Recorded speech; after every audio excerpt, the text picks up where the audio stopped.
നെന്മാറ കേസുമായി ബന്ധപ്പെട്ട് 2019 കൊല്ലപ്പെട്ട സജിതയുടെ സഹോദരി മാധ്യമങ്ങളോട് സംസാരിക്കുന്നുണ്ട്. ചെന്താമര തൂക്കിക്കൊല്ലണമെന്നാണ് അപേക്ഷ ഞങ്ങൾ പറയുന്നത്. അയ്യേ, ഞങ്ങൾക്ക് മക്കളെ ഞങ്ങൾ വിടില്ല. ഞങ്ങൾ തന്നെയാണ് നോക്കുന്നത്. ഞാൻ വലിയമ്മയാണ്. പിന്നെ അച്ഛനും അമ്മയും വയസ്സായതാണ് എൻ്റെ. അവർ അച്ഛന് 80 വയസ്സ്, അമ്മയ്ക്ക് 70 വയസ്സ്. ഇപ്പോൾ തൽക്കാലം അവൻ്റെ കൂടെ ഇരിക്കണം. ബാക്കിയുള്ള കാര്യങ്ങളൊക്കെ ഞാൻ കൊണ്ട് നടത്തുന്നുണ്ട്. കൊണ്ട് നടക്കണം. സർക്കാർ ആശ്വാസം കുറച്ചുണ്ട്. പക്ഷെ ജയിലിൽ ചാടുമെന്നൊരു പേടി. ഇതേപോലെയല്ല അനിയത്തിനെ കൊണ്ട് ചെയ്തിട്ട് പിന്നെയും രണ്ടാമത്തെ പ്രാവശ്യം വന്നിട്ടാണ് പിന്നെ ഈ 2 കൊലപാതകം ചെയ്തത്.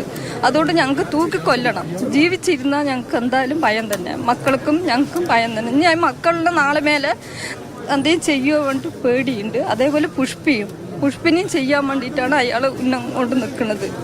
അതുകൊണ്ട് പോത്തുണ്ടിക്കാർക്ക് എല്ലാവർക്കും പേടിയാണ്. അയാളുടെ ചെന്താമര പറയുന്ന ആളുടെ എല്ലാവരും പേടിയാണ്. അതാണ് എല്ലാവരും ഇതിൽ കൂടെ നിന്ന വക്കീലിനും പോലീസ് എല്ലാവർക്കും നന്ദി. ഞങ്ങൾ എല്ലാ ജനങ്ങൾക്കും നന്ദി പറയും. സജിതയുടെ സഹോദരിയാണ് സംസാരിച്ചത്. മക്കളിപ്പോൾ അവർക്കൊപ്പം തന്നെ ആയിരിക്കും.